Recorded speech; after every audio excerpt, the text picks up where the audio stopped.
आपका सवाल ये था कि समाज का फिल्म पे और फिल्म का समाज पे क्या असर होता है, किसका ज़्यादा किसका कम। ये सवाल सुन के मेरे दिमाग में जो विजुअल आया है वो एक बार्बर शॉप का है। अक्सर ये जो हेयर कटिंग सैलून होते हैं इनमें दोनों दीवारों पे मिरर होते हैं, इसलिए कि इधर भी चेयर लगी होती है, इधर भी चेयर लगी, और क्योंकि मिरर के सामने मिरर होता है तो इन्फिनिटी तक इमेज चली जाती है। अब मैं आपको कैसे बताऊं कि कौन सा मिरर किसको कितना रिफ्लेक्ट कर रहा है। यही रिश्ता समाज का। ताली ना बजाइए, कॉन्स्टेंटली बजानी पड़ेगी आपको, तो इस चक्कर में पड़िए मत। अच्छा, तो ये जो असर है ये बड़ा इंटरेस्टिंग है, लेकिन फिर भी मैं समझता हूं कि कंपैरेटिवली समाज का असर ज्यादा है। फिल्म का भी है लेकिन समाज का थोड़ा ज्यादा है। उसकी वजह है कि समाज को फिल्म से कुछ लेना देना नहीं है। उसे पसंद आई तो देखेंगे, नहीं पसंद आई नहीं देखेंगे। ये तो फिल्म प्रोड्यूसर है जो मरा जा रहा है कि समाज को अच्छी लगनी चाहिए। वो तो उसका मतलब उसमें अटका हुआ है। जब समाज को अच्छी लगेगी तब वो पैसा कमाएगा ना। तो डेस्परेशन इधर है, उधर नहीं है। उधर देखो हमें भाई पसंद आएगी देखेंगे, नहीं पसंद आएगी रिजेक्ट कर देंगे। यहां जरूरत है तो वो देखता है। ये हमारा फिल्म प्रोड्यूसर सोशियोलॉजिस्ट नहीं है, हमारा फिल्म प्रोड्यूसर पॉलिटिकल साइंटिस्ट नहीं है, वो साइकाट्रिस्ट नहीं है। लेकिन जब आदमी का मतलब अटका होता है, काम अटका होता है, तो अंग्रेजी में वो कहते हैं ना, ईयर टू द ग्राउंड, वो उसमें होता है कि उसे पता होता है समाज अभी क्या मांग रहा है, तो कोशिश करता है वही देने की।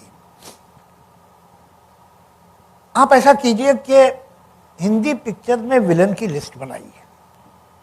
1940 से लेकर अब तक विलन कौन हुए। आप लोग को शायद नहीं याद होगा, ये आपकी भी थोड़ी उम्र से पहले, आप तो कंपैरेटिवली याद है। जो जमींदार था ठाकुर, वो विलन होता था गांव का। बनिया मदर इंडिया में, गंगा जमुना में, सुखी लाला। फिर अर्बनाइजेशन जैसे ही शुरू हुआ तो और वो शुरू हुआ जैसे इंडस्ट्रियलाइजेशन, तो मिल का मालिक, सेठ जी, अमीर आदमी। सिंपल थी लाइफ, अमीर लोग खराब होते थे, गरीब लोग अच्छे होते थे कहानियों में। और ये जो था, जो मिल मालिक होता था वो विलन होता था, या किसी बड़ी कंपनी का मालिक विलन होता था। और ये जो बेचारा मजदूर होता था उसका इश्क मालिक की लड़की से हो जाता था, तो उसे बुलाता था ड्रेसिंग गाउन पहने हुए, पाइप पीता हुआ, बताता था ये शादी नहीं हो सकती। उसके बाद जब अर्बनाइजेशन बढ़ता रहा तो जो स्लम लॉर्ड था, जो शहर का गुंडा था, वो विलन हो गया। जैसे बाजी थी, टैक्सी ड्राइवर थी, ये पिक्चरों में विलन शहर का गुंडा था। उसके बाद धीरे धीरे आपने देखा एक रेबल स्टार आया। रेबल स्टार क्या था? वो माँ बाप की बात नहीं सुनता था, बस इतना ही रेबल था वो। ऐसा वो बहुत ज्यादा रेबल, जो शम्मी कपूर की फिल्में होती थी, वो अपनी माँ से कहता था कि मैं शादी तो इसी से करूंगा, बाप से कहता। ये एक रेबलियन था उस वक्त। जो ट्रेडिशनल सोसाइटी, वो सोसाइटी जिसमें देवदास को पूजा गया था, तो वहां से लेकर शम्मी कपूर तक फासला आया। और माँ बाप जो के ट्रेडिशनलिस्ट लोग थे वो विलन हो गए। उससे आगे गए तो एक वक्त आया कि जब एक एंग्री यंग मैन का कैरेक्टर आया, और इस एंग्री यंग मैन के सामने समाज विलन था। आप देखेंगे कि दीवार में कोई एक विलन नहीं है, और ऐसी बहुत पिक्चरें बनी हैं। इसमें समाज के खिलाफ आदमी खड़ा हुआ है, और वो समाज से नाराज है और सिस्टम से नाराज। वो भी चलता रहा, मगर गुस्सा कितनी देर तक करेंगे आप। उसके बाद ये भी एग्जॉस्ट हो गया, सिनिसिज्म आ गया, विलन हो गया पॉलिटिकल लीडर, विलन हो गया पुलिसमैन। उसके बाद आगे चलिए तो इससे भी थक गए, तो अब हमें पड़ोस से सहारा लेना पड़ा। हमारे और मेहरबानी भी थी उन लोग की, हमें विलन प्रोवाइड किए उन्होंने। तो काफ़ी दिनों हमने उनकी मदद से विलन चलाए, अब उससे भी हम बोर हो गए, यार क्या इतनी इज्जत कैसे दे देंगे, अपना मेन विलन इन्हें बनाए, तो वो भी खत्म हो गया। अभी हमारे पास विलन नहीं है। विलन इसलिए नहीं है कि विलन में जो बातें थी, वो अमीर था, पैसा जमा कर, वो सब तो हम खुद करना चाह रहे हैं। विलन की सारी खूबियां जो 40s 50s में थी, वो हम में आ चुकी है, तो अब हम विलन कहां से बनाएं? ये पूरा हिंदुस्तान का सोशियो इकोनॉमिक हिस्ट्री आप इन विलन्स की लिस्ट में लिख सकते हैं। ये कैसे चेंज होता है? जब समाज चेंज हो रहा है तो देखते हैं भैया अब इन्हें ये चाहिए तो ऐसा करो। हीरोइन चेंज हो, मैं चुप रहूंगी, सुपरहिट पिक्चर थी, अब बना के देखिए मैं चुप रहूंगी, नहीं बन सकती। अब तो मतलब क्या होता है कि जब एक मोरालिटी का स्ट्रक्चर ढह गया, उसकी डबरी पड़ी हुई है, अभी दूसरा डेवलप हो रहा है मगर पूरी तरह हुआ नहीं, तो उसमें अजीब पागलपने की बातें भी होती हैं। एक पिक्चर थी जब तक है जान, उसमें हीरोइन, ये कभी सोच सकते थे आप 50-60s में? वो कहती है हाँ मैं शादी तो करूंगी, ये फिल्म में डायलॉग है, मेरा लिखा हुआ है नहीं भाई, मगर दुनिया की हर नेशनलिटी के एक आदमी के साथ सोने के बाद मैं करूंगी। अरे भाई तू इतनी मेहनत क्यों करेगी? अगर तू ये बता रही है कि तू एम्पावर्ड है, तू इंडिपेंडेंट है, आराम से कह दे, इतना लेबर करने की जरूरत नहीं है।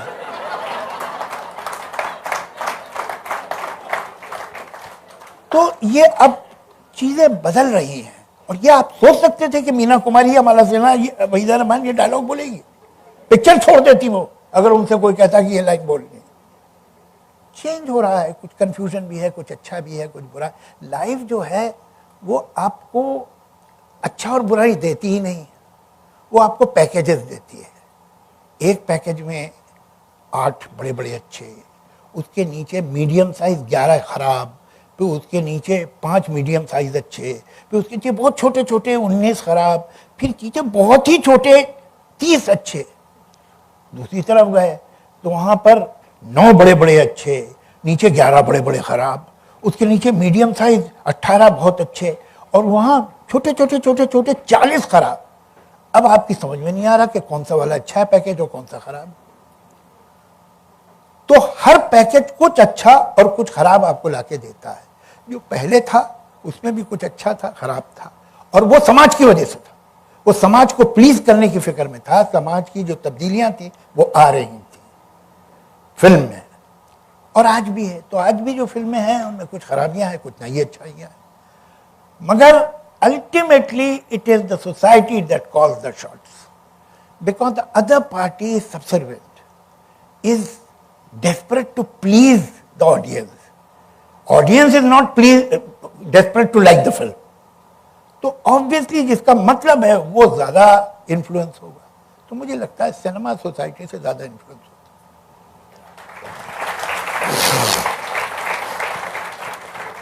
है। लंबे जवाब देने का एक फायदा यह है कि लोग थक के कहते हैं ठीक ही कह रहा होगा।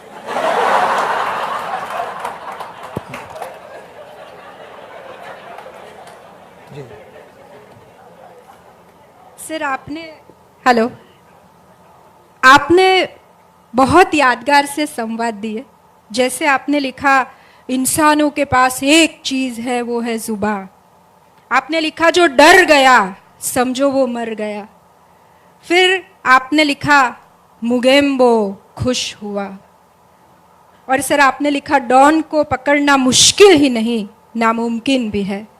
तो सर मेरा सवाल ये है कि ये संवाद कहाँ से आते हैं? देखिए, हर आदमी का अपना अपना एक पेशा है और हर चीज़ को वो अपने पेशे के हिसाब से देखता है। जैसे एक आर्किटेक्ट आएगा, इस हॉल में एंटर होगा तो ये देखेगा कि इसका स्ट्रक्चर क्या है, अच्छा ये पिलर्स इधर हैं, ये है, इन्होंने यूँ कंस्ट्रक्ट किया, बैल्कनी ऐसी बनाई, ये किया। यहाँ पर अगर एक इलेक्ट्रीशियन आएगा तो लाइटिंग देखेगा। यहाँ अगर कोई कलाकार आएगा तो एक स्टेज कैसा है, ग्रीन रूम है पीछे, कितने हैं, 2 हैं, 1 है, क्या है। सब लोग जिंदगी को, हर चीज़ को अपने पॉइंट ऑफ व्यू से देखते हैं और अपने काम की चीज़ ले लेते हैं उसमें से। ऐसे ही राइटर है। राइटर का कारोबार जो है वो शब्दों का है और ख्याल और थॉट्स और विचार का है, तो वो पूरे वक्त उसका दिमाग उसी में रहता है। जहाँ कोई अच्छा शब्द मिला वो याद हो जाता है उसे, उसके कान में गया, दूसरों के भी कान में गया, ये रजिस्टर कर लेगा, इसका धंधा है। तो उसी तरह से नए विचार, नए थॉट, ये बात कैसे कही जा सकती है, यही तो उसका काम है, और तो कुछ काम है नहीं। तो कोई हैरत की बात नहीं। जो आपने मुझसे सवाल किया वो ऐसा ही है जैसे आप किसी कारपेंटर से पूछे आप कुर्सी कैसे बना लेते हैं, बनाता है, उसका काम है।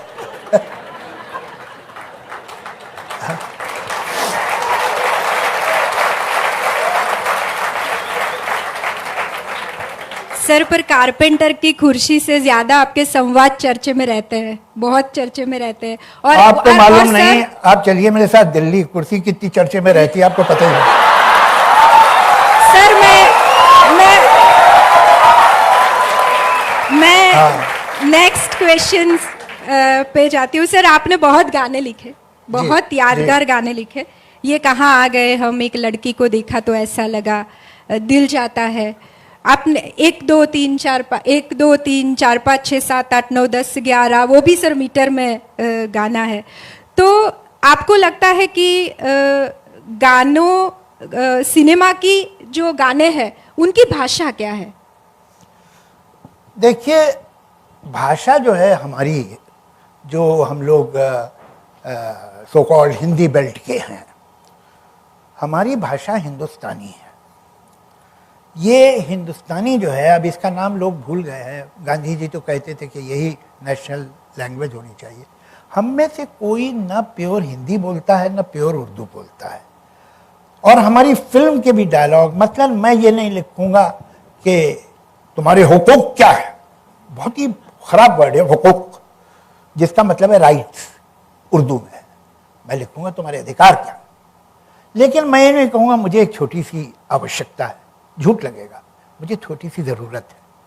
तो हमारी जो ज़िंदगी की जो हिंदुस्तानी बोलने वाले हैं, एक्चुअली जिनको हम हिंदी बोलने वाले कहते हैं, लेकिन वो हिंदुस्तानी बोलते हैं, जिसमें उर्दू और हिंदी के शब्द मिक्स्ड है, वही सही लैंग्वेज है। वही सबकी सरकारी भाषा किसी की समझ में नहीं आती, इसलिए कि वो जो लोग लिखते हैं उन्हें परवाह भी नहीं कि आपकी समझ में आती कि नहीं आती। उन्हें क्या लेना देना, उन्हें अपना काम करना है, सैलरी लेनी है। लेकिन जो लोगों को ये फिक्र है कि भैया हम जो लिख रहे हैं या जो हम अपनी फिल्म में डायलॉग या गाना रख रहे हैं वो लोगों की समझ में आए, इसी से हमारी रोजी रोटी चलेगी, वो कभी क्लिष्ट भाषा नहीं लिखेंगे कोई सी भी। एक चीज़ बड़ी होती है purity of language. Purity of language ऐसा ही है जैसे एक प्याज लेके आप छिलके उतारना शुरू करें कि छिलके हटाओ, असली प्याज कहाँ है। अरे प्याज ये छिलके ही है भाई, सब निकाल दोगे प्याज ही नहीं मिलेगा तुम्हें। ऐसे ही भाषा है, भाषा में तरह तरह के शब्द होते हैं और आप ये सोचें कि ये अपना है वो दूसरा, बेकार बात है। मैं एक पैराग्राफ लोगों को सुनाता हूँ, मैं आपको भी सुनाता हूँ। एक मकान के एक कमरे में एक गोरा चिट्टा आदमी, एक नन्हा मुन्ना बच्चा बाल्टी से नहाए। बावर्ची ने नाश्ता दिया, नाश्ते में उड़द की दाल और टोस्ट था। आदमी उठा, चिक हटाई, संदूक खोला, पिस्तौल निकाला, दीवार पे टकी बंदूक ली, बाहर चला गया। बच्चा बेबस देखता रहा। आप में से किसी को कोई प्रॉब्लम है? कुछ ऐसा ये डिफिकल्ट लगा कि समझ में नहीं आया? नहीं? अच्छा, अब इसे जरा एनालाइज करते। एक मकान, मकान अरबिक वर्ड कि एक कमरे में कमरा इटालियन वर्ड है, बाल्टी बाल्टी पुर्तगाली वर्ड है, एक गोरा चिट्टा, चिट्टा पंजाबी है, नन्ना मुन्ना नन्नो गुजराती है, बच्चा पर्शियन है, नाश्ता पर्शियन है, बावर्ची टर्किश है, उड़द तमिल है, टोस्ट इंग्लिश है, टोस्ट, चिक टर्किश है, संदूक टर्किश है, पिस्तौल इंग्लिश है, पिस्टल, दीवार पर्शियन है, बंदूक टर्किश है, बेबस संस्कृत है।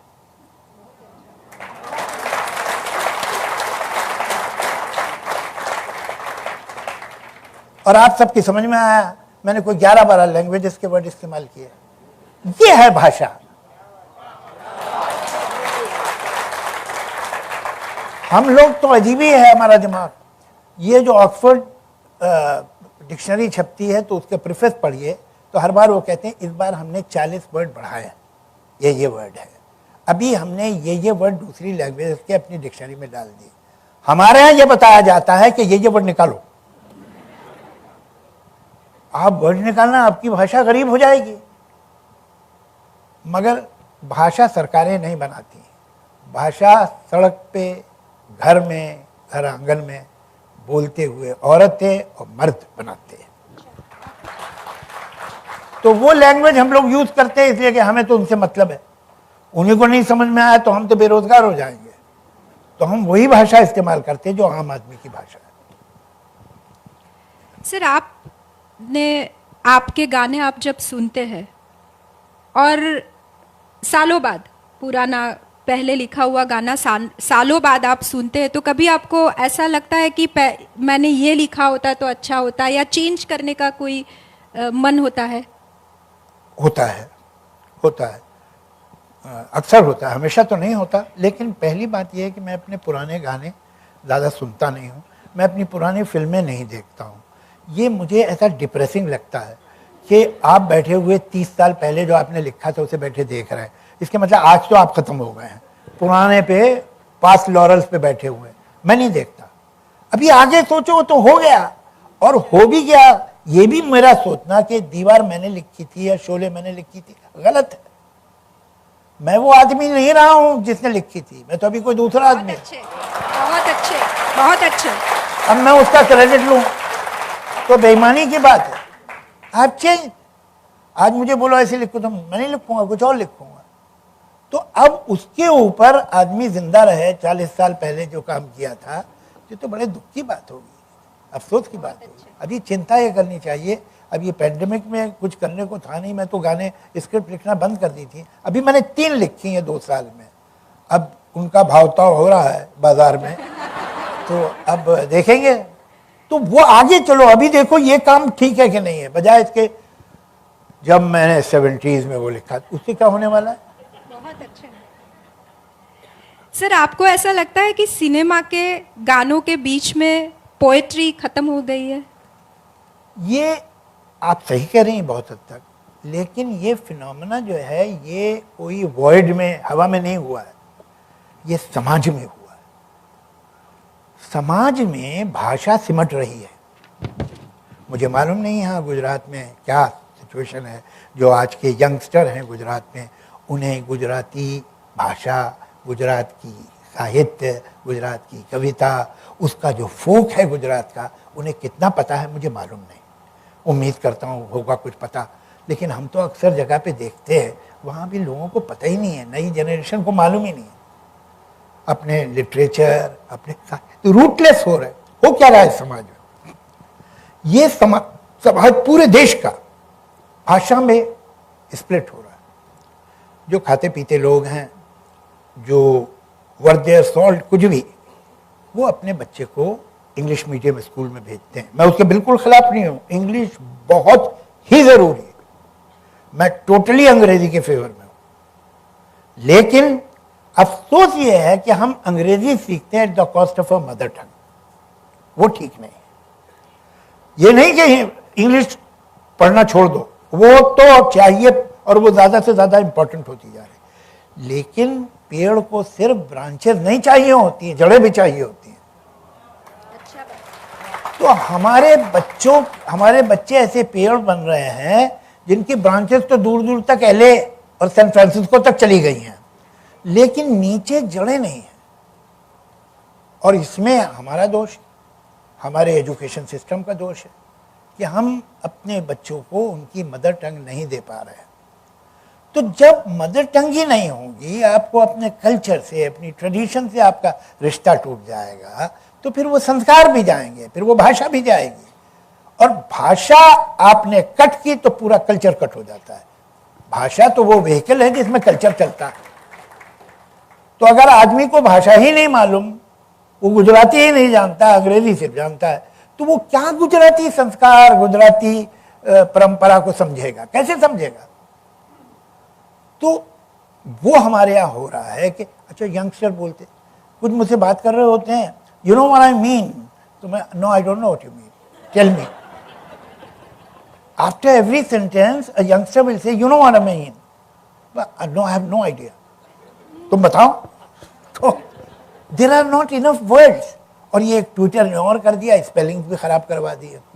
तो अब हर चीज़ जो है वो शॉर्ट होती जा रही है. कॉन्वर्सेशन में दिल्ली में कुछ दिनों पहले था, एक लड़की दूसरी लड़की की पार्टी में कह रही थी आई लाइक ए डुप. तो मैं चौंक गया कि ये क्या चीज़ होती है डुप, जो मुझे आज तक नहीं मालूम. मैंने कहा बेटा ये डुप क्या है? कहली दुपट्टा. तो अरे मैं पट्टा और बोल देती तो क्या चलेगा. डुप, दैट्स अ नाइस डुप. हर चीज शॉर्ट होती जा रही है. तो इसमें जब लैंग्वेज सोसाइटी में कम होगी और शॉर्ट होगी तो गानों में कहां से अच्छी लैंग्वेज आएगी? इसी सोसाइटी से तो लोग आके लिख रहे हैं और इसी सोसाइटी के लिए लिख रहे हैं, तो कहां से लैंग्वेज आएगी? फिर एक हम लोग का क्या है कि बताइए, योग भी जो है वो हमने तब माना जो हमारा था कि वो जब बाहर उसकी तारीफ हुई, अमेरिका में आर्मी योगा सीखने लगी, मेडिटेशन, तब हमें लगा ठीक चीज है. तब तक हम इसकी इज्जत नहीं करते थे. तो हमारे यहाँ बाहर से सर्टिफिकेट बहुत जरूरी होता है, तब हम मानते हैं. अब हाल ये है कि आप ये देखिए कि मैं पूछता हूँ, स्कूल में जाता हूँ, do you love your country? Of course we love India. अच्छा, बड़ी अच्छी बात है भाई.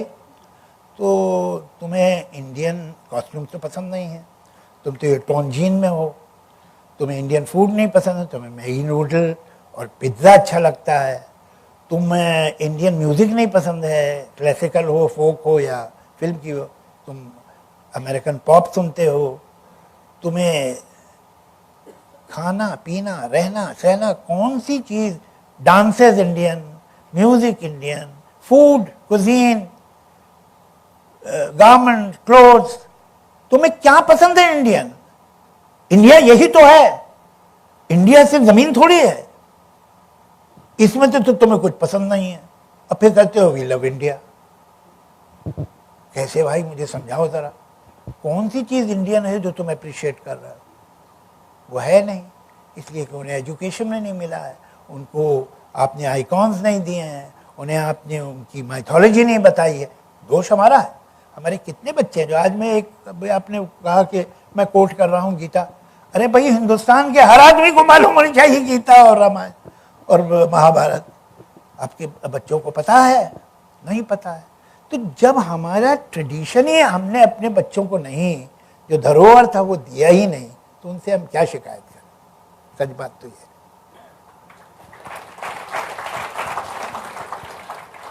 सिर्फ भाषा और पोएट्री की बात चल रही है, तो मेरा एक सवाल ये है कि आप एज अ पोएट, आप ऐसा मानते हो कि कविता सामाजिक बदलाव ला सकती है?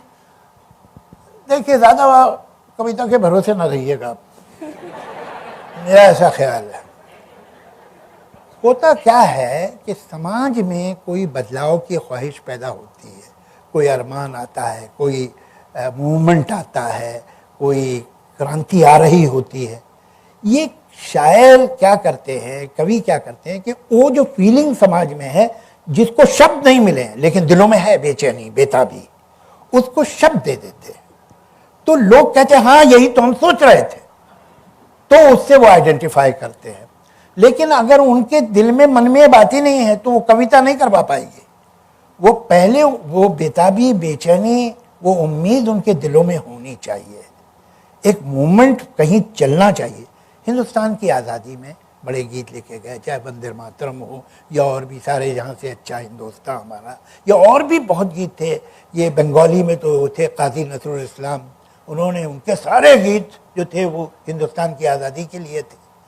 मगर मूवमेंट था तो गीत लिखे गए ना. गीत लिखे गए इसलिए नहीं मूवमेंट हो गया. तो होता यह है कि समाज में कोई बेचैनी, बेताबी होती है, लेकिन समाज उसे शब्द नहीं दे पाता, उसे कोई फेस नहीं दे पाता, उसे कोई क्लियर इमेज नहीं दे पाता. आर्टिस्ट उस इंटेंजिबल एब्स्ट्रैक्ट फीलिंग को लेके उसे शब्द दे देता है, उसे एक आइकॉन दे देता है, उसे एक तस्वीर दे देता है, और समाज कहता है यही चाहिए था।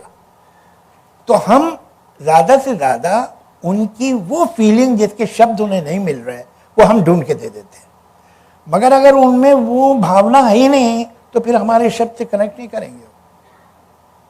तो कोई दुनिया में ऐसा तो नहीं हुआ कि एक ठीक ठाक समाज चल रहा था, एक पोएम लिखी गई तो रेवोल्यूशन आ गया, ऐसा नहीं होता। जब समाज में बेताबी है तब पोएम अच्छी लगेगी।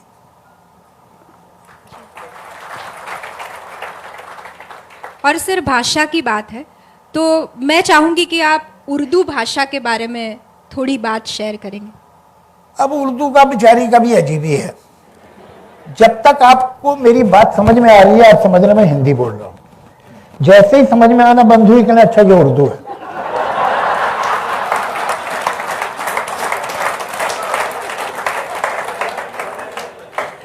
मुझे किसी ने पूछा, सीरियसली पूछा कि जावेद साहब सच बताइएगा उर्दू में कोई सारे जहां से अच्छा हिंदुस्तान हमारा जैसा गीत है?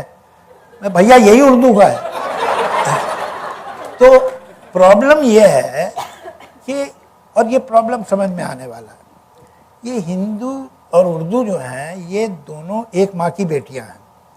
माँ थी खड़ी बोली और है। भाषा होती क्या है? पहले उर्दू को एक सेकंड साइड में कीजिए। भाषा क्या है? भाषा क्या लिपि है? तो ये जो करण जौहर की पिक्चर आई थी, कुछ कुछ होता है KUCH HOTA HAI ऐसा लिखा होता ना बोर्ड पे, ये इंग्लिश है? नहीं। सच तो ये है कि इंग्लिश की कोई स्क्रिप्ट ही नहीं है। English has also borrowed script from Latin. Except for Russian, Europe की जो लैंग्वेजेस हैं they have taken the script from Latin. तो ये लैटिन है क्या? नहीं है। अंग्रेजी अंग्रेजी है, फ्रेंच फ्रेंच है, जर्मन जर्मन है। तो इसके मतलब स्क्रिप्ट, अब जैसे पंजाबी है, पंजाबी देवनागरी में लिखी जाती है, पंजाबी गुरमुखी में लिखी जाती है, और पंजाबी उर्दू स्क्रिप्ट में भी लिखी जाती है, मगर वो पंजाबी रहती है, स्क्रिप्ट नहीं है। तो फिर क्या वोकेबलरी है? लैंग्वेज। ये हॉल एयर कंडीशनड। मैंने 4 शब्द बोले, उनमें से 2 इंपॉर्टेंट वर्ड इंग्लिश के हैं। Air conditioned hall. क्या मैं इंग्लिश बोल रहा हूं? इधर ये लगा है उधर है लगा है। तो आप कह रहे नहीं, बोल तो तुम हिंदुस्तानी या हिंदी रहे हो, उसमें 2 इंग्लिश वर्ड यूज किए तुमने। सच ये है कि लैंग्वेज ना वोकेबलरी है, मैंने अभी बताया इतनी वोकेबलरी में क्या क्या शब्द है, ना स्क्रिप्ट है। लैंग्वेज है सिंटैक्स, ग्रामर। हर लैंग्वेज की अपनी एक ग्रामर होती है। दुनिया में 2 लैंग्वेजेस हैं सिर्फ, वो पूरे वर्ल्ड में, हिंदी और उर्दू, जिनकी ग्रामर एक। उनकी ग्रामर में कोई फर्क ही नहीं है। तो फिर ये 2 लैंग्वेजेस कैसे हैं? ये गलत है। ये एक लैंग्वेज थी और एक लैंग्वेज है जिसे आर्टिफिशियली अलग किया गया है फॉर पॉलिटिकल रीजंस।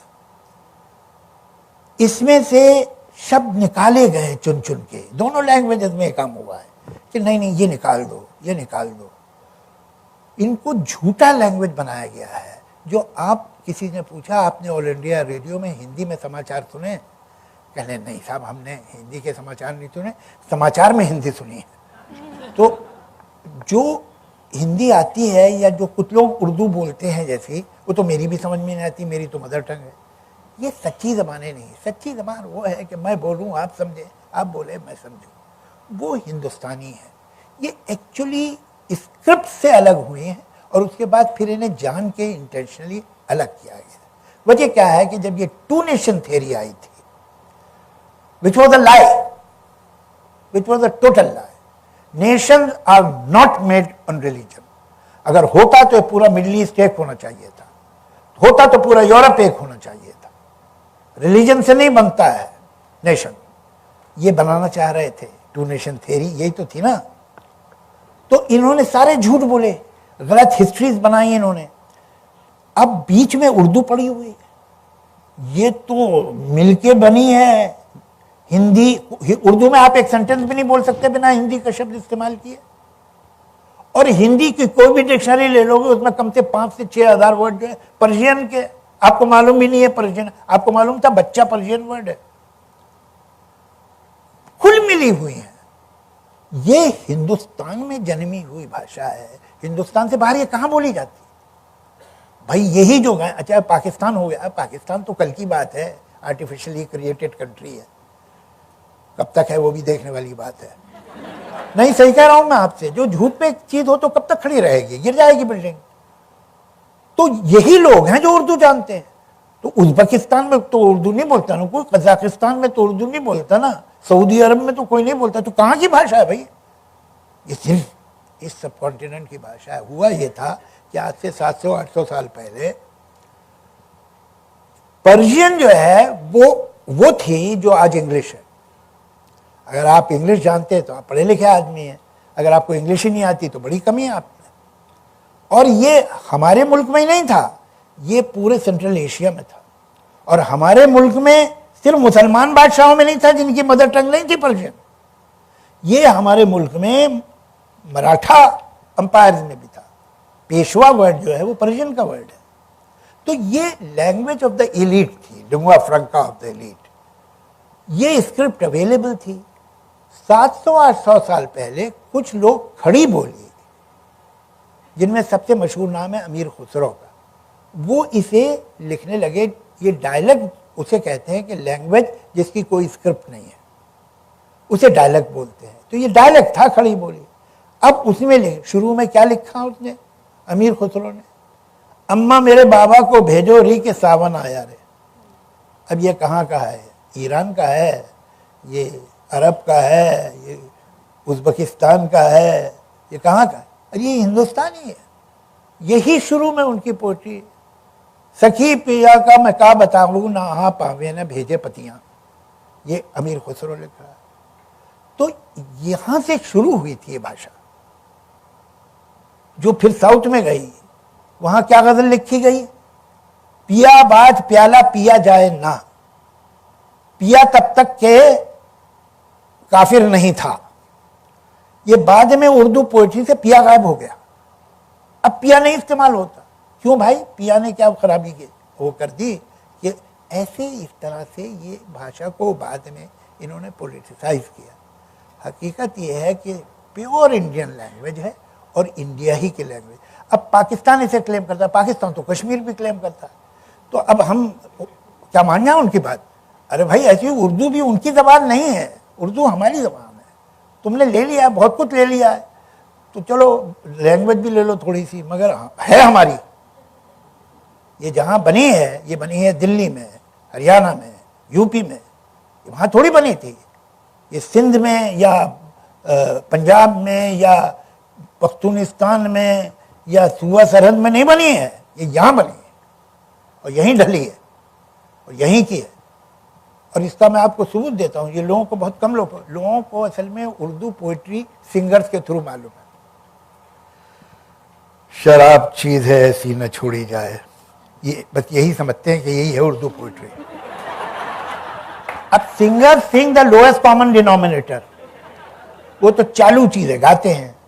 जो सीरियस उर्दू पोइट्री है वो क्या है? अनबिलीवेबल। मेरी एक पिक्चर बन रही थी, युगांधर कृष्ण जी को कहते हैं जो युग चेंज कर रहा। लक्ष्मीकांत प्यारेलाल की म्यूजिक थी, एन चंद्रा डायरेक्टर थे।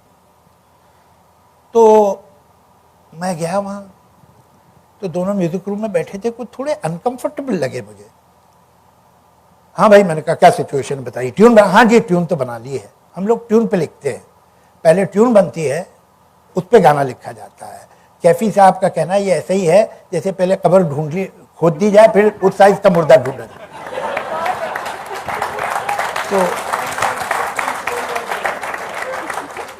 तो ट्यून है। तो मैंने कहा हाँ भाई सिचुएशन क्या है? अब कुछ आगे पीछे हो रहा है। नहीं, वो असल में क्या था कि ऐसे आइडिया आया था कि कैसी अगर हो जाता तो अच्छा था, ये सिचुएशन ऐसी है। अरे मैं बोलूँ भाई खुल के, अल्टीमेटली हाँ हूँ ना नू करके उन्होंने बताया कि कृष्ण आरती है जो यहाँ पर लिखनी है। तो उन्होंने कहा इसका नाम तो जावेद अख्तर है, ये पता नहीं लिख पाएगा कि नहीं। तो बेचारे परेशान थे थोड़े। तो मैंने कहा आप ट्यून दे दीजिए, मैं अगली बार कब मिले, कह 2 दिन बाद मिलते। मैं ठीक है 2 दिन बाद मैं आता हूँ, कुछ लिख के लाऊंगा। लेके चला आया। 2 दिन बाद में वापस गया। मैंने कहा आपने जो मुझे ट्यून दी थी वो अधूरी थी। कहले वो कैसे? मैंने कहा आरती का एक क्रेसेंडो होता है, वो तो आपने दिया नहीं मुझे, वो मैंने अपनी तरफ से लिख दिया है। वो शुरू वहाँ से होता था गाना, अभी है उसके ऊपर, यूट्यूब पे सुन लीजिएगा। जब जब इस दुनिया में जुल्म बढ़ेगा, जब पाप का जग पे जहर चढ़ेगा, अर्जुन को दीक्षा देने, दुनिया को शिक्षा देने वो अपनी गीता सुनाएगा, कृष्णा आएगा। यहाँ से शुरू। अब मैंने जो उन्होंने नहीं दिया था मुझे उसका क्रिसेंडो आरती का, वो मैंने अपनी तरफ से लिख के दिया कि आप इसे कंपोज कर लीजिए। वो पूरा क्रिसेंडो मैंने सिर्फ कृष्ण जी के नामों से बनाया। वो कृष्ण कन्हैया मुरलीधर मनमोहन कान मुरारी है, गोपाल मनोहर धुप बंशन घनश्याम अटल बनवारी है, बनकुंज फिरैया सावारिया नंदलाला अटल बनवारी है। वो कंस विनाशक महारथी सुदर्शन चक्रधारी है, वो गोपीनाथ मदन मोहन, वो श्याम पीताम्बर आएगा, आएगा युगांधर आएगा, आएगा युगांधर।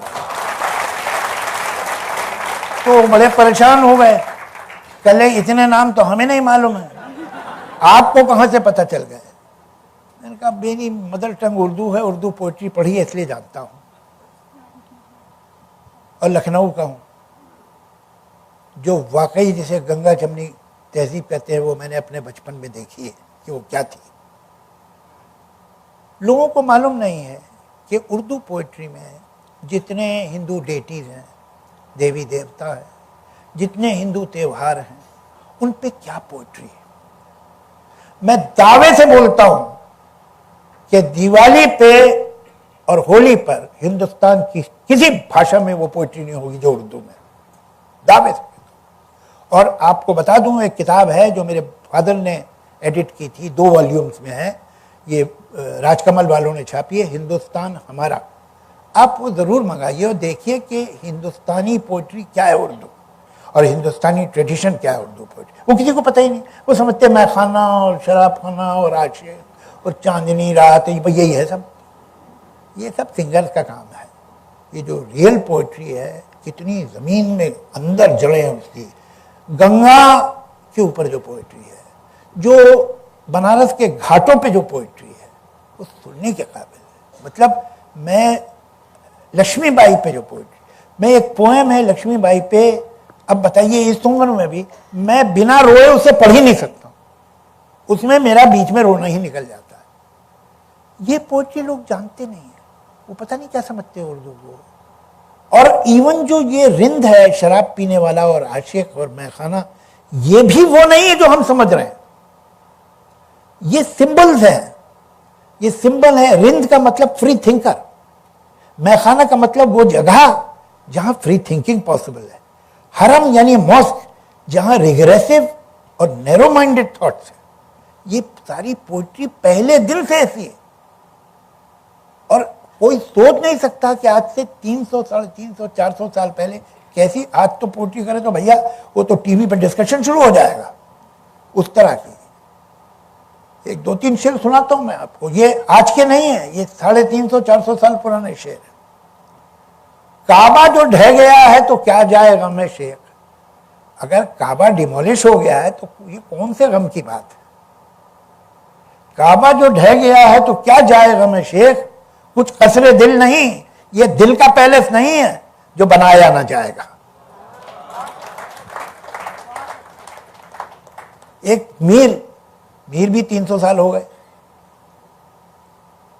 जाए है जी निजात के गम में, निजात मोक्ष, कि मेरा दिल जो है वो मोक्ष का ही गम कर रहा है, निजात का गम कर रहा है। ऐसी जन्नत गई जहन्नुम में।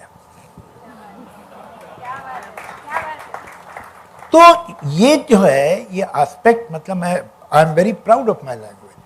ये एक लैंग्वेज है जो पहले दिन से सेकुलर, पहले दिन से एथिस्टिक, फ्री थिंकिंग थी।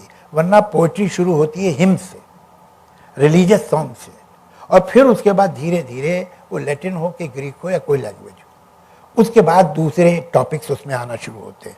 ये पहले दिन से ही anti regressive, anti conventional thoughts थी, पहले दिन। अब मैं आपको कह रहा, जैसे रिंद है, शराब, अभी एक शेर सुनाता हूं आपको, मैं खाने, जिन्हें प्यास है उन्हें कम से कम, जिन्हें प्यास कम उन्हें दम बदम, जिनको प्यास है उन्हें तो कम से कम दे रहा है तू, और जिन्हें प्यास कम है उन्हें एवरी मोमेंट प्रोवाइड कर रहा है अल्कोहल और या वाइन। मेरे साकिया तेरे मैकदे, मैखाने का, तेरे मैकदे का निजाम है, सिस्टम है कि मजाक है? अब ये सवाल न शराब पे है न शराब खाने पे है, ये हमारे इकोनॉमिक सिस्टम पे है, और ये बरसों पहले लिखा हुआ शेर है, सदियों पहले। जिन्हें प्यास है उन्हें कम से कम, जिन्हें प्यास कम उन्हें दम बदम। मेरे साकिया तेरे मैकदे का निजाम है, निजाम मीन सिस्टम, कि मजाक है? अब ये सिंबल उसने शराब खाने के यूज किए हैं, लेकिन बात कुछ और है। तो ये सिंबल यूज करके बातें पूछे, ये बहुत कीमती हमारा धरोहर है और इसको हमें संभाल के रखना चाहिए। इसमें जो पोइट्री है वो आप लोग जरूर, हिंदुस्तान हमारा जरूर मंगवाइए और पढ़िए आप क्या क्या उसमें पोइट्री है, और शिव पार्वती पे, राधा कृष्ण पे, राम सीता, क्या क्या लिखा है लोगों ने बरसों पहले। अभी तो हो सकता है कि प्रेजेंट सिस्टम को खुश करने के लिए इस तरह की बातें करें, 300-400 साल पहले तो फ्री थे, अपने जो चाहे लिखें ना लिखें, बल्कि लिखना खतरनाक था उस जमाने में, एंटी रिलीजियोसिटी, एंटी वो, मगर वो लिखते थे।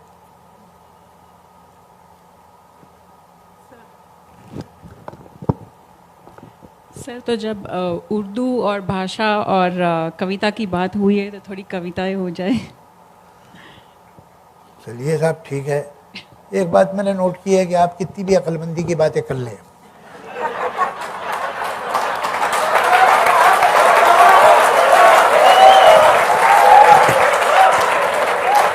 मदारी को बिना तमाशा दिखाए नहीं छोड़ते। सर वो सब तो ठीक है। सर मैं ये कहना चाहूंगी कि कितनी भी अक्लमंदी की बात हो जाए पर इंसान इमोशन से ही जीता है, तो poetry is all about emotions. अच्छा चलिए सुना देता हूं मैं आपको।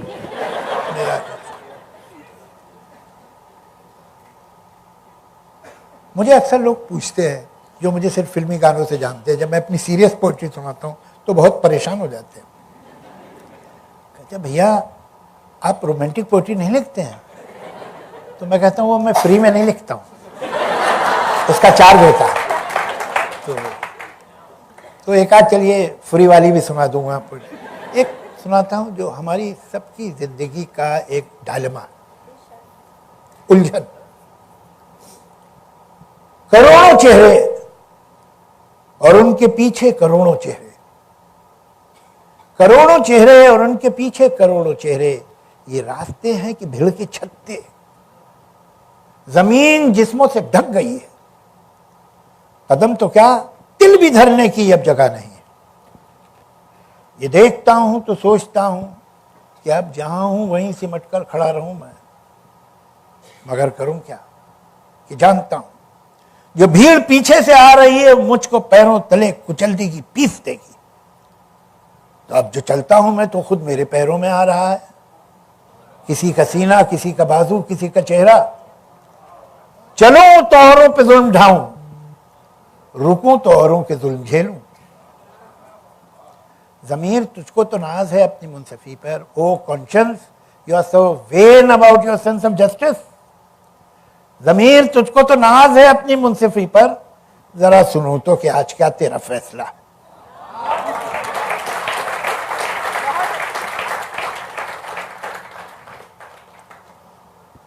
एक छोटी सी रोमांटिक कविता भी सुना देता हूं जी। नई वाली, फ्री वाली, हाँ नहीं, इसकी प्राइस मैंने दी थी। मैं भूल जाऊं तुम्हें अब यही मुनासिब है, यही करेक्ट है, यही सही है। मैं भूल जाऊं तुम्हें अब यही मुनासिब है, मगर भुलाना भी चाहूं तो किस तरह भूलूं, कि तुम तो फिर भी हकीकत हो, कोई ख्वाब नहीं। यहां तो दिल का ये आलम है, क्या कहूं कमबख्त, भुला सका ना ये वो सिलसिला जो था ही नहीं, वो एक ख्याल जो आवाज तक गया ही नहीं, वो एक बात जो मैं कह नहीं सका तुमसे, वो एक रब्त संबंध जो हम में कभी रहा ही नहीं। मुझे है याद वो सब जो कभी हुआ ही नहीं।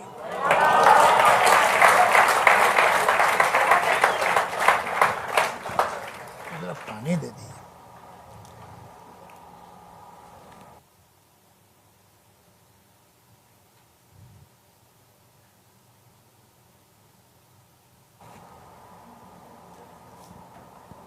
और सुना, काफी हुआ।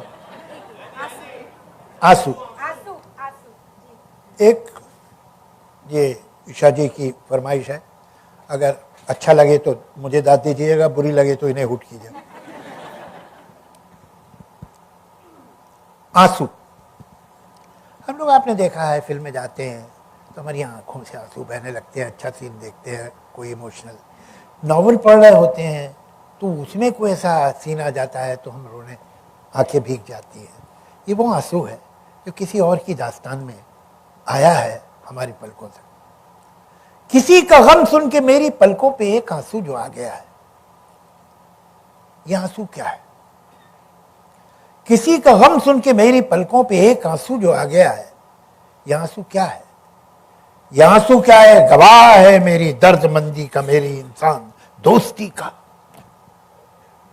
ये आंसू क्या है? एक सबूत है मेरी जिंदगी में खुलूस, सिंसियरिटी की, एक रोशनी का। ये आंसू क्या ये बता रहा है कि मेरे सीने में एक हसास सेंसिटिव दिल है जो कि किसी की दिलदोज़ दास्तान जो सुनी तो सुन के तड़प उठा है, पराए शोलों में जल रहा है, पिघल रहा है। मगर मैं फिर खुद से पूछता हूं ये दास्तान तो अभी सुनी है, ये आंसू भी क्या अभी ढला है? ये आंसू क्या मैं समझूं पहले कहीं नहीं था? मुझे तो शक है कि कहीं था। ये मेरे दिल और मेरी पलकों के दरमियान जो फासला है, जहां ख्यालों के शहर बसते हैं और ख्वाबों की तुरबतें हैं, ग्रेवयार्ड ऑफ ड्रीम्स है। जहां ख्यालों के शहर बसते हैं और ख्वाबों की तुरबतें हैं, जहां मोहब्बत के उजड़े बागों में तलखियों के बबूल हैं और कुछ नहीं है, जहां से आगे हैं उलझनों के घनेरे जंगल। ये आंसू शायद बहुत दिनों से वहीं छुपा था। जिन्होंने इसको जन्म दिया था वो रंज तो मसलहत के हाथों न जाने कब कत्ल हो गए थे। Those sorrows which gave birth to this tear were killed by expediency long back. There are so many sorrows that we can't afford to have. It becomes very difficult to live. We keep this sorrow with us, the reason of the sorrow, because we have to survive, we have to adjust, we have to manage. जिन्होंने इसको जन्म दिया था वो रंज तो मसलहत के हाथों न जाने कब कत्ल हो गए थे, तो करता फिर किस पे नाज आंसू कि हो गया बेजवाब, रीजन विदाउट ए रीजन आंसू, यतीम आंसू, यसीर आंसू, अनाथ आंसू। न मोतबर था, न क्रेडिबल था, न रास्तों ही से बाखबर था, तो चलते चलते ठिठक गया था, झिझक गया था। इधर से आज एक किसी के रम की कहानी का कारवां जो गुजरा, यतीम आंसू ने जैसे जाना कि इस कहानी की सरपरस्ती मिले तो मुमकिन है राह पाना। तो एक कहानी की उंगली थामे उसी के गम को रुमाल करता, उसी के बारे में झूठे सच्चे सवाल करता, ये मेरी पलकों तक आ गया है।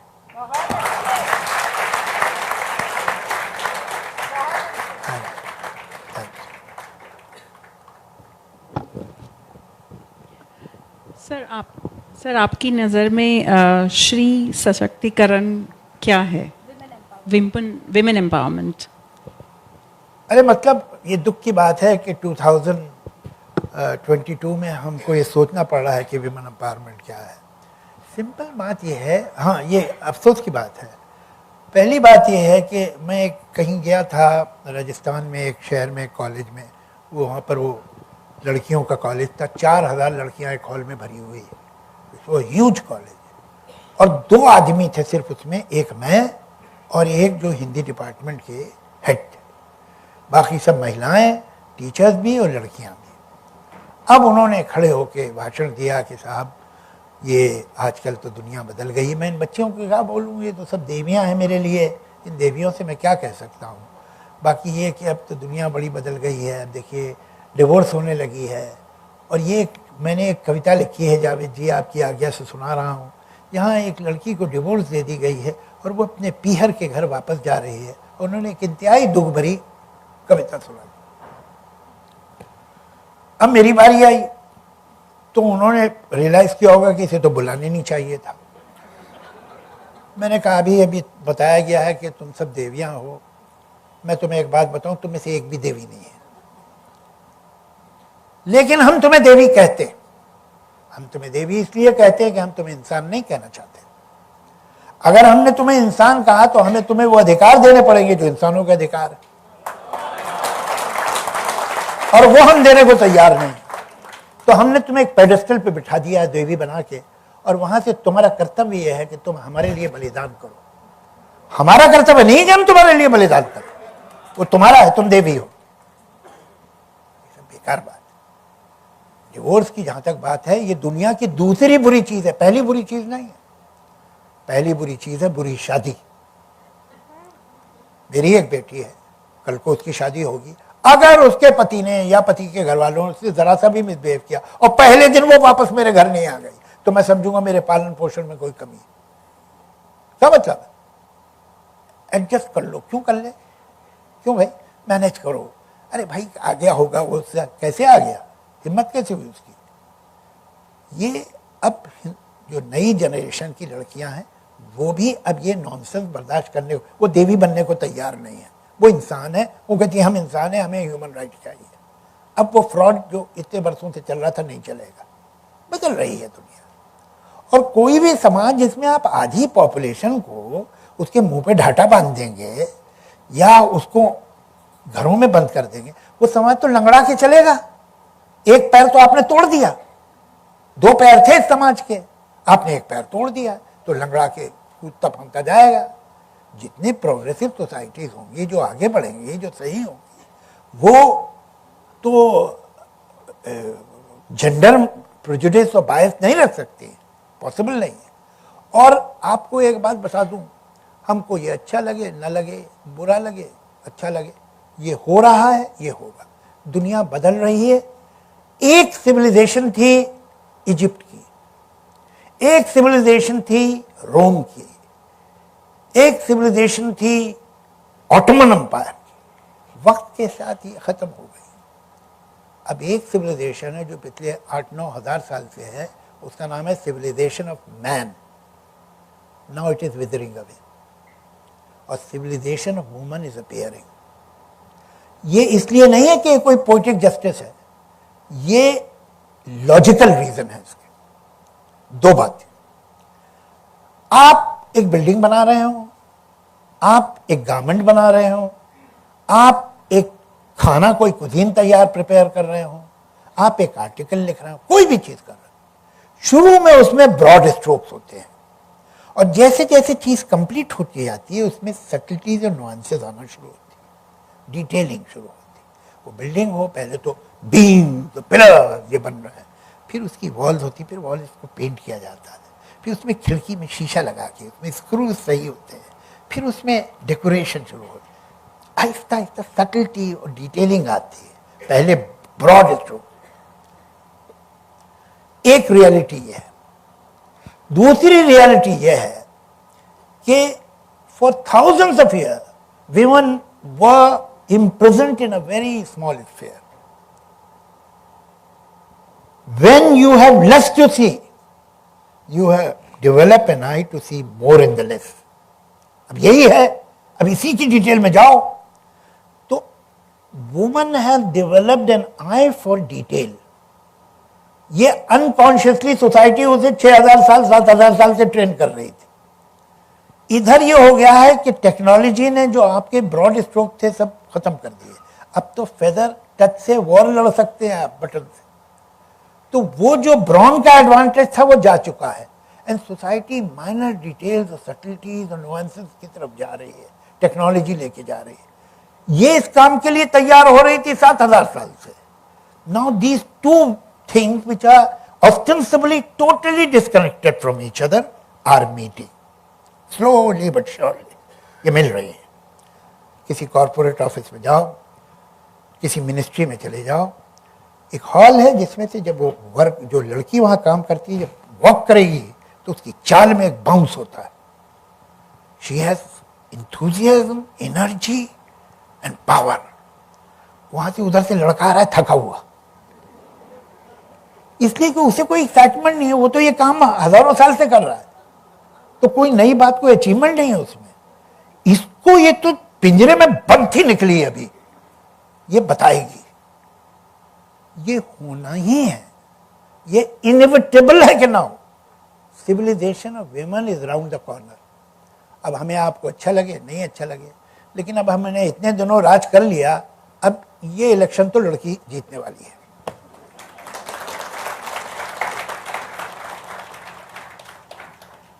That's what I feel. Sir आपने अपनी नानी का एक किस्सा शेयर किया था एक इंटरव्यू में। जी हाँ, जी हाँ।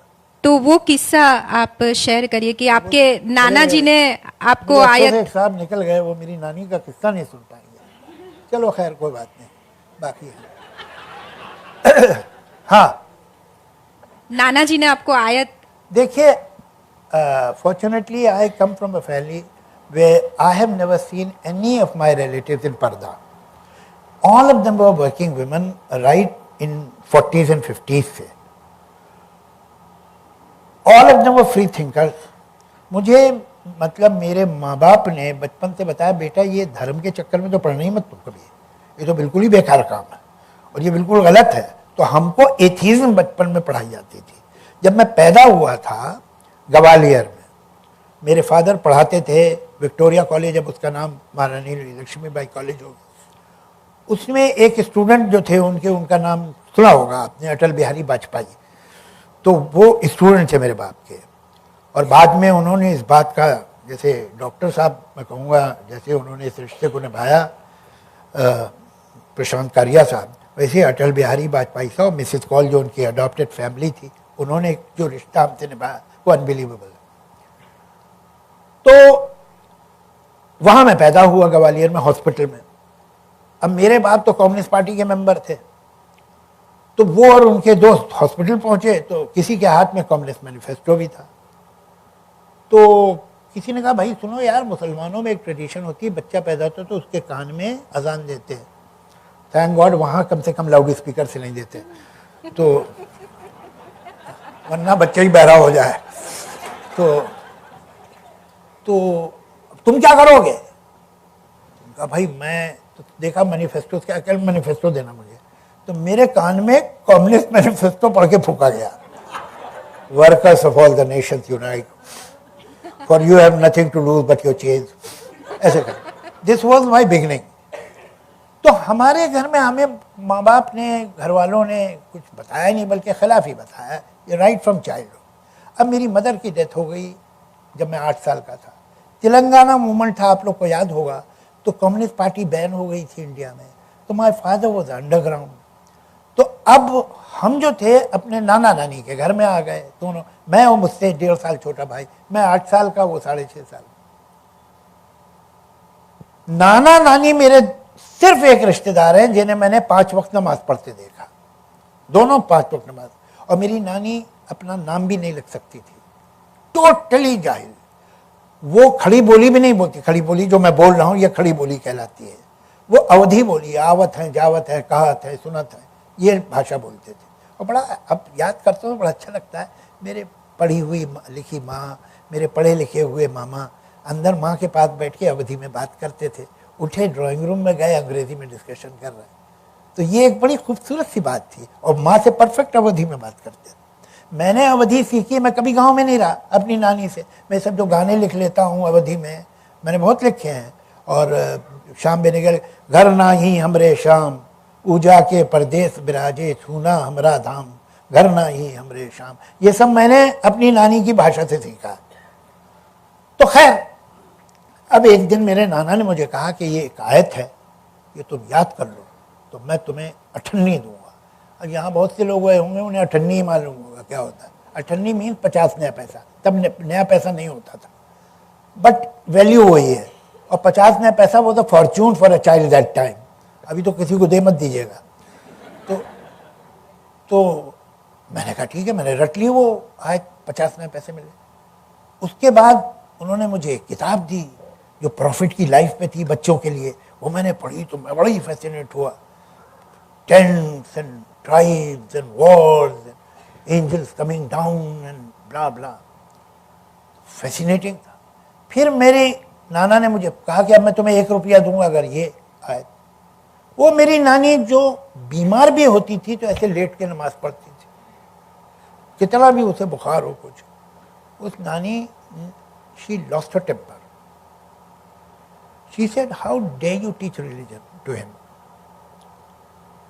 ये बच्चा, इसकी माँ मर गई है, इसका बाप नहीं है इस वक्त, ये हमारे घर में मजबूरी से है, तो इससे हमको ये राइट नहीं मिलता कि अपना धर्म उसे सिखाएं। इसकी माँ जिंदा होती तो इसे सिखाती, इसका बाप इसके साथ रहता होता तो सिखाता नहीं, तो हमको राइट नहीं है कि हम इस बच्चे को अपना रिलीजन सिखाएं। उस वक्त मुझे अफसोस हुआ, मेरे हाथ से 1 रुपया निकल गया। लेकिन जब मैं वापस बहुत बरसों के बाद सोचता हूँ उसके बारे में, तो मैं सोचता हूँ कि यार मेरी नानी तो हिंदुस्तान के हर पॉलिटिकल लीडर से ज़्यादा समझदार औरत थी। वो जाहिल औरत जो थी, उसका दिल देखो, जो खुद 5 वक्त नमाज पढ़ती है और बीमारी में पढ़ती है, लेट के पढ़ती है इशारों से, वो ये कह रही है कि तुम इस बच्चे को धर्म नहीं दे सकते हो, इसके माँ बाप इसे नहीं देते तो हमको राइट नहीं देने का। That was the end of my religious education.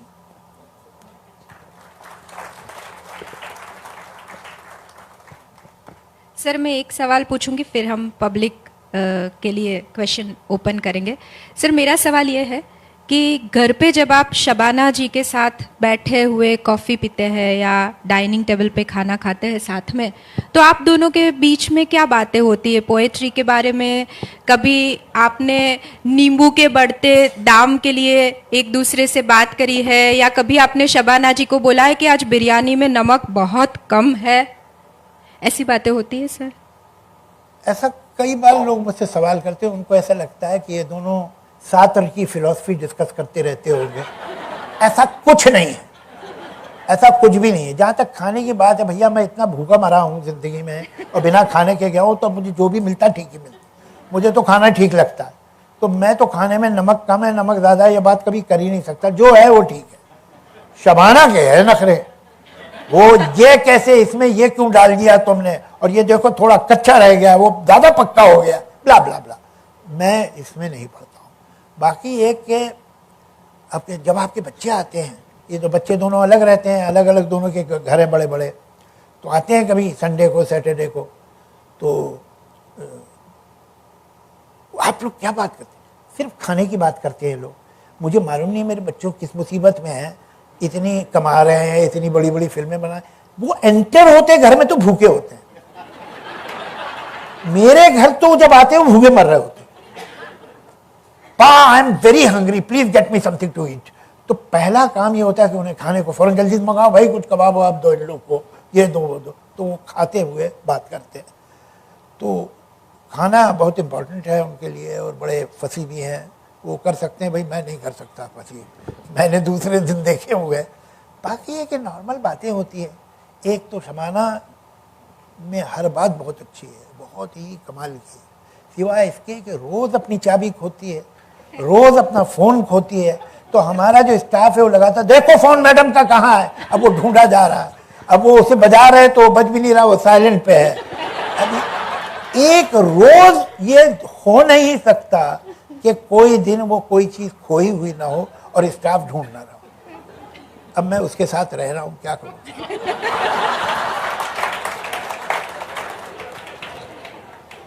ये एक प्रॉब्लम बड़ा सीरियस है। जहां जाती है ज्वेलरी छोड़ाएगी।